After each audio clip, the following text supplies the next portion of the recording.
Няма пряк път към здравето. Няма и пряк път към победата. Има дисциплина и категорични избори. Здравето започва от това, какво ядем и пием.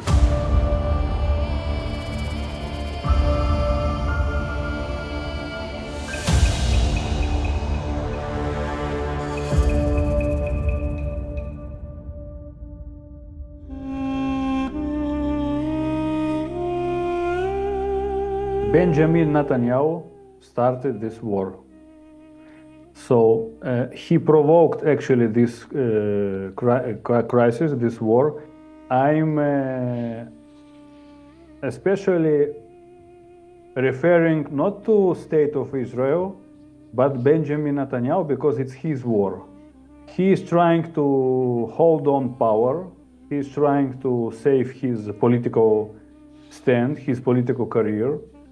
He has a lot of problems inside Israel.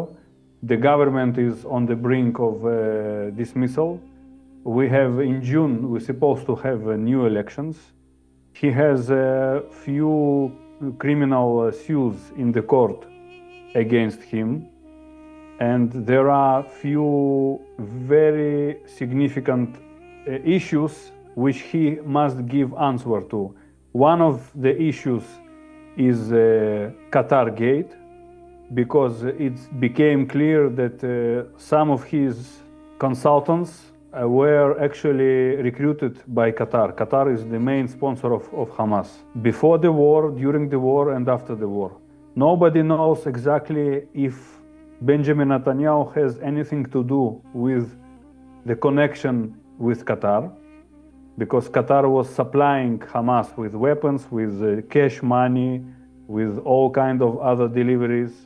Maybe he was recruiting militants for the Hamas. So this is one scandal.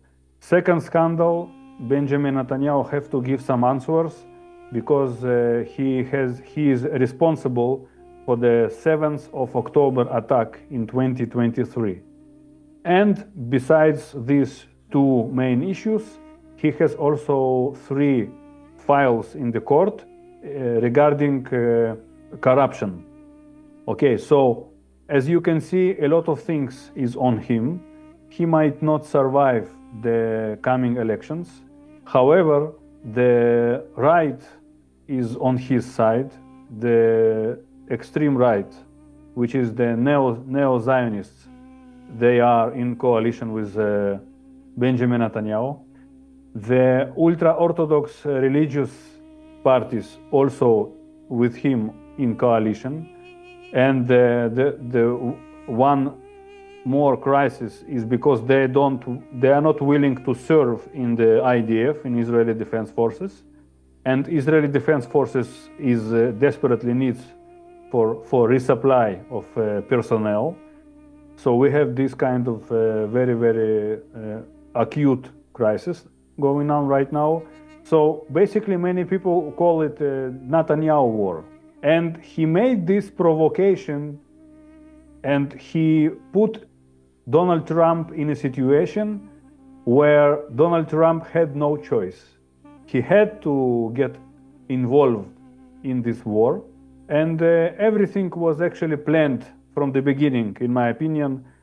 Donald Trump pulled his naval military forces towards Iranian shores for almost 2 months before the attack, before the actual attack. One disappointing point is that during the negotiations in Switzerland between Iran and the United States, Israel attacked Iran. So we will never know how could these negotiations end. Maybe we could reach some kind of agreement, maybe not. But the negotiations were not exhausted. So they even haven't been given a chance to negotiate with Iran. And this is why I consider it as a Benjamin Netanyahu war.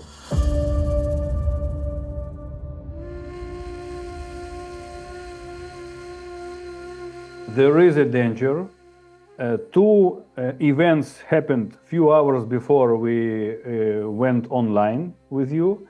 One is yesterday night, France sent its carrier, Charles de Gaulle, towards the Persian Gulf. So now we have France already been drawn to this conflict. Great Britain now is allowing US Air Forces to use its military base in Cyprus. So now we have also Great Britain involved deeply in this conflict. We have a very, very tense situation between Pakistan and Afghanistan. Both of them border with Iran. This is the third potential point of friction.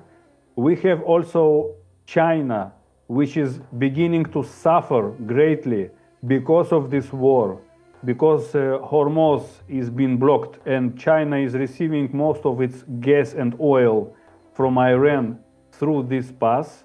So we have now Chinese also suffering from this conflict. We already witness rise in oil prices all over the world, and we have the macroeconomic Silk Roads. Most of them are blocked because of the war, because of the Hormuz blocking, and a lot of military action in the Indian Ocean, and most of the Chinese goods are going through Indian Ocean, through Hormuz, towards Europe. So Europe also will suffer macroeconomically, for sure. And Iran is targeting Saudi Arabia, United Arab Emirates, Qatar, Kuwait, Bahrain. So we are witnessing an expansion of this conflict. I don't think it will bring to World War III, but it will definitely transform from local to regional.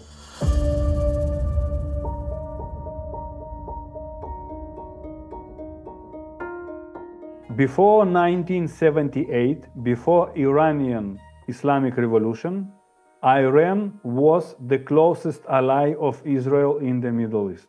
Israel was supporting Iranian special forces. It was building actually Iranian intelligence, which is called SAVAK. Israel built some infrastructure objects inside Iran, including nuclear plant for medical purposes. And Israel was very, very close ally, and Iran was very close ally of Israel, and Israel was very close ally of Iran.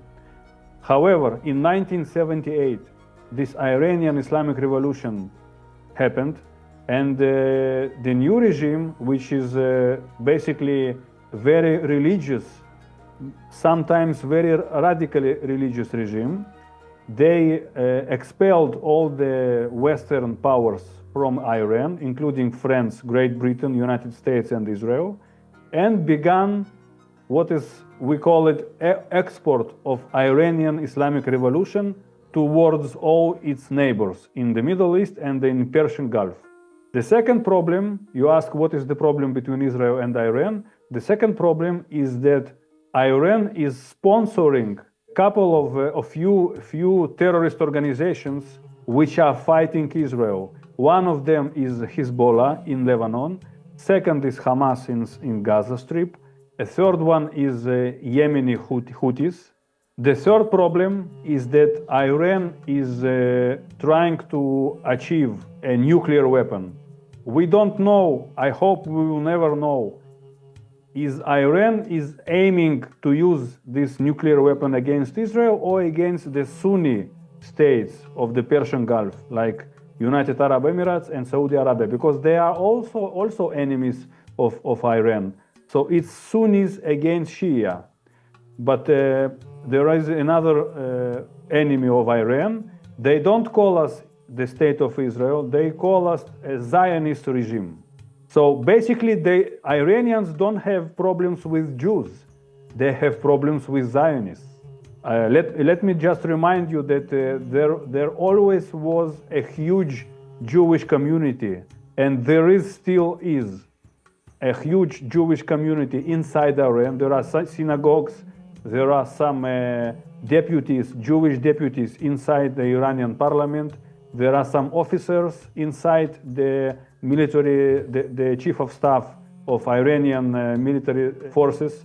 So there are many Jews, a lot of Iranian Jews inside Iran. So conflict is not against the Jews. The conflict is against the Zionists. This is why they always call us Zionist regime. They never use the word Israel. They always use the term Zionist regime. So as you can see, we have three major problems. One, the export of Islamic revolution. Second, trying to achieve nuclear weapon. And third, they are against the Zionist regime.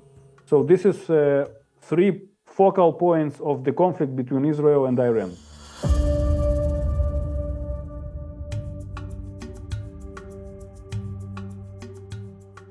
This is double politics, absolutely. Let me say a few words about nuclear weapons.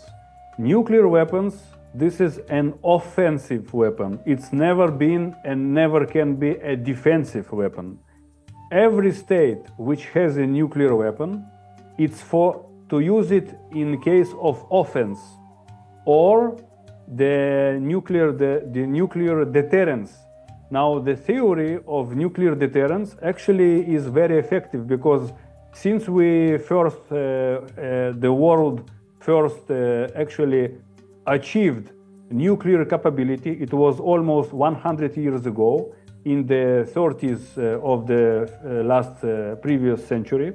Actually, by the way, the Germans were the first to achieve nuclear synthesis in their laboratories. And the second who did it was the Americans. And they are the first and the last who used it against Japan in 1945. So, however, since 1945 until this very day, also during the Cold War, etc., after the dissolution of the Soviet Union, during the Soviet Union, we witnessed that there was no Third World War because both of the enemies, the Soviet communists and the Western Democrats, they had and still have nuclear weapon. It proves that the theory of nuclear deterrence actually works. And there are some specialists and consultants who actually say, even academics, they say that once Iran actually achieve a nuclear weapon, there will be peace in the Middle East because the deterrence will be between Israel and Iran. Because if Israel has nuclear weapon and Iran will have a nuclear weapon, nobody will begin the war. You ask me why is actually United States was compelled to be involved in this war. One of the reasons is not so because of the Benjamin Netanyahu, but because of the very, very strong Israeli lobby inside Washington. We have multiple lobbies inside the United States of America. We have Jewish lobby. We have Israeli lobby. This is different lobbies. We have Zionist lobby, which is the same as Israeli. And we have anti-Zionist Jewish lobby. Actually, Jews who live in diaspora, they are, in most of the cases, they are against Israel. One example is George Soros, who is actually financing anti-Israeli revolts and riots all over Europe and inside the United States. He is like a left Democrat. He is a Jew, but he is against Zionism and against Israel. And there are a few people like him, very strong people. He is not with us anymore, but he has a strong George Soros Foundation, which is funding anti-Israeli organizations. So we have this Israeli Zionist lobby, which is very rich and very strong, and they are actually pushing any United States president. It doesn't matter if it's Donald Trump, tomorrow it will be maybe Marco Rubio, yesterday it was Barack Obama, then it was Joe Biden, then it was Donald Trump. Donald Trump will leave his office next year because they have elections, but it doesn't matter who is the president. The lobby stays the same. And the stronger the Israeli Zionist lobby, the more United States are being drawn to conflicts which are not answering their direct interests. However, there is one more issue which is very important. Israel is being used also. United States is being used by Israel, but Israel also is being used by United States. United States is now, when Donald Trump is in power, they are trying to control as much oil around the whole world as possible. Recently, in January, they succeeded to take all the Venezuelan oil because they arrested Maduro and they made invasion in Venezuela. Next in line is the second largest exporter of oil is Iran. So they are trying to put control of most of the energetic supplies, oil and gas, around the world. So, in my opinion, Israel was only a pretext for operation against Iran. The final goal is to take Iranian oil. And in this case, Israel was used, let's say, regional aggressor. The same happened in 1956 when Israel attacked Egypt, because Egypt was nationalizing the Suez Canal. And the Suez Canal was property of Great Britain and France.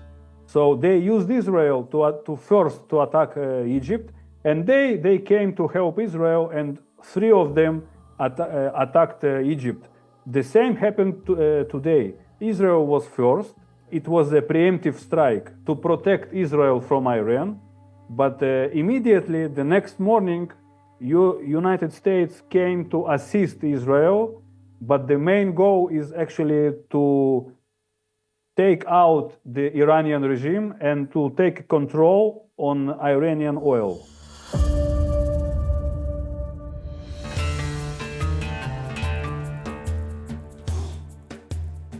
The correct question would be how the Republican Party, because Trump cannot be once again United States president, because according to American Constitution, only 2 terms.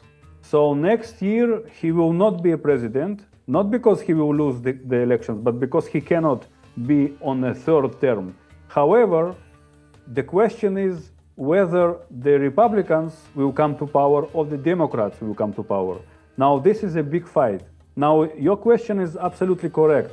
Will the war with Iran affect the coming elections? In my opinion, yes, because the Democrats already said that Trump is leading United States to a disaster, because it's not our war. We don't need to send our soldiers again thousands of kilometers from American shores.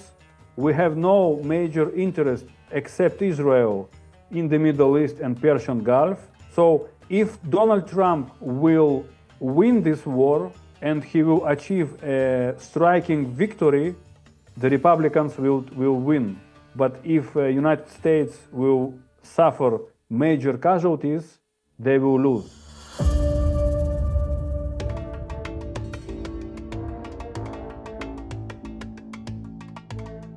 This idea belongs not to all Jews in the world. It belongs only to a specific group of Jews.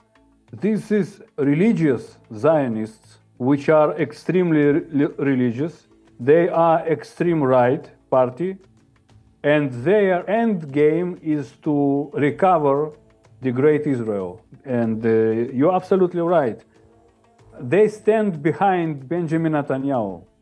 They are willing to take Lebanon, Syria, Jordan, Egypt, Iraq, and if it's possible, to finish with Iran, with the Iranian nuclear program, and to rebuild the great Israel. Yes, absolutely, but this is a very extreme idea, and they are trying to achieve it, but they have a lot of obstacles on their way. For example, the left wing inside Israel is working against the right wing.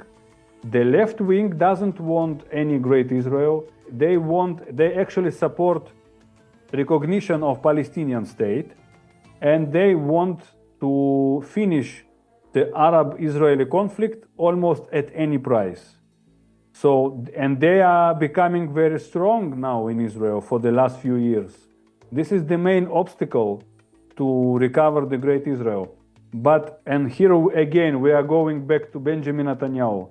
As long as Benjamin Netanyahu is in power, this radical group will, I am absolutely sure, will try to recover great Israel and will continue the war until they take most of the land of Middle East. I really highly suggest you watch Tucker Carlson interview with the US ambassador in Israel, and he asks him a very, very provocative questions. And he asked I remind you, US ambassador in Israel, which is, he is not a Jewish, he is a Christian. And Tucker Carlson asked him, are you okay with the program of the radical right to recover and take all the neighbor states to rebuild great Israel? The ambassador says, yes, I'm fine with that. If they want, they can take it. So it's a huge problem inside the United States. The Christians, they are against war. We know all Christians, they don't want war. They want the Messiah to come, and they are willing to achieve peace in the whole world. And they are, until today, they were with the Israeli Zionists, because the whole idea of Christians, evangelists, and Zionists is to protect Jerusalem. But the event of 7th of October 2023 changed a lot of things. Now the Christian evangelists, actually after Israeli operation in Gaza, with thousands of casualties among children and among women, they are turning slowly but surely, they're turning against Israel. Let me remind you that Tucker Carlson, before like 5 or 6 years, he was one of the most fanatic supporters of Israel. Now he is absolutely against Israeli politics. And the Christians were very, very strong supporters also inside American politics. The Christian lobby was actually supporting everywhere the Zionist lobby. Now Zionist lobby has a very huge problem inside the United States because it ran out of supporters. So, and their power is weakening from day to day, from months to months. They have less and less power and less leverage on American politicians. So this is a crisis of the Zionism. I call it a crisis of Zionism. And it might actually bring Zionism to an end. For example, once they proclaim in UN Council, they actually vote for the independence of the Palestinian state, it will be the end of Zionism.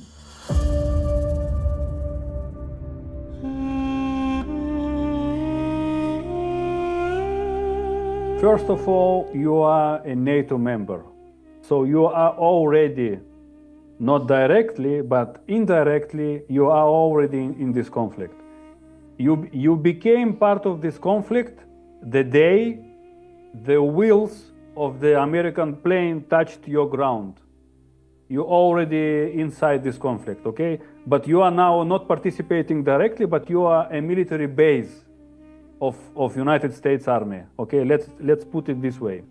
Second, until this very moment, actually, I don't know, being an expert, I am not sure that all these major military efforts, you had to close your Sofia airport for a few days because of the arrival of American planes. So I am not sure, is this preparation against war against Iran or a war against Russia? Because you are much closer to the borders of Russia than the borders of Iran. Why United States didn't put these planes like in Portugal, Italy or Spain? Because it's much closer to the Middle East. So you have to pay attention You have to consider why they chose Bulgaria, why they chose your state to put a lot of military gear on your soil.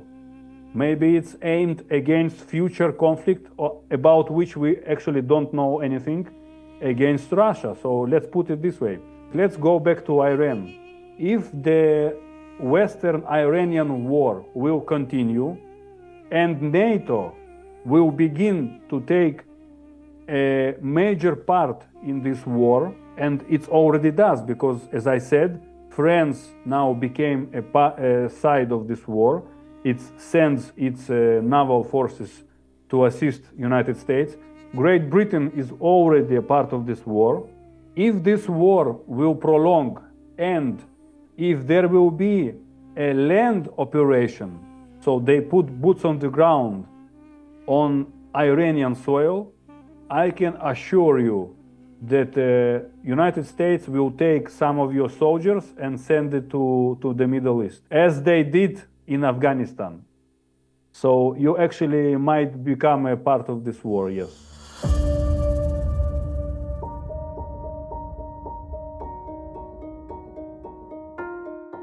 It's not hard to expect what is going to be, what kind of development will be in the near few weeks.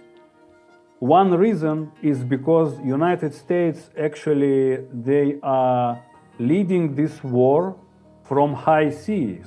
They base their forces on water because they have a naval group outside the Iranian shores.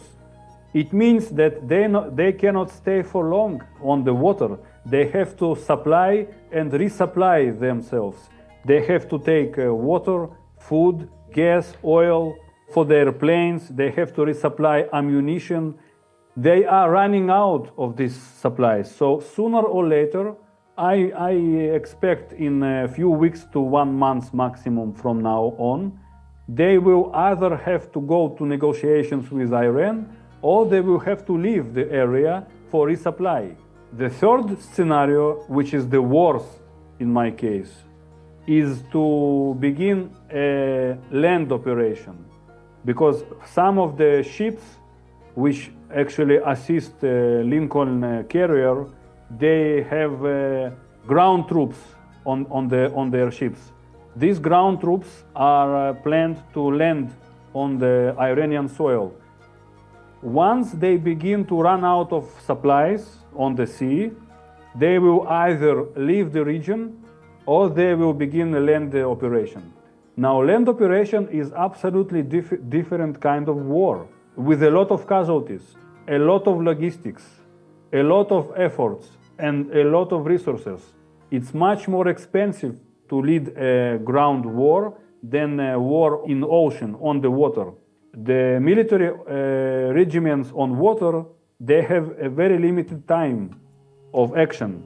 As I said, few weeks and they will begin running out of the supplies. For Iranian regime, what is most important at this moment is to stay as long as possible without going to negotiations or without suffering major casualties. Either United States will actually compel Iran to announce that they lost the war and come to negotiate a peace agreement. If Iran will be able to hold on for the next few weeks without negotiations with the West, I think the initiative will be from the American side to begin negotiations, because, as I said, they will have to decide either to begin ground forces war or to leave the region. And this is the most crucial time for Iran. Either they capitulate or they succeed to hold on for the next months. And this is very decisive time now, the next few weeks. We will see what will happen. Either Iran will be deceived and capitulate, or United States will have to decide, because they cannot stay very long on the sea. And this is a major problem. In order to send ground forces, it's huge logistics. They will have to send ground forces from Saudi Arabia, from Iraq, from United Arab Emirates, to take some forces from Europe. And here we're going back to your country. They will absolutely, I am absolutely sure, they will take some regiments from the NATO member countries, Poland, Romania, Bulgaria, Italy, France is already in the war, Belgium, etc., Netherlands, and it will be a major problem for the West. So let's put it in perspective. We have only Iran and almost the whole Western states with a war with only Iran. So from Iranian perspective, it will be a victory. From the Western perspective, it will be a major crisis.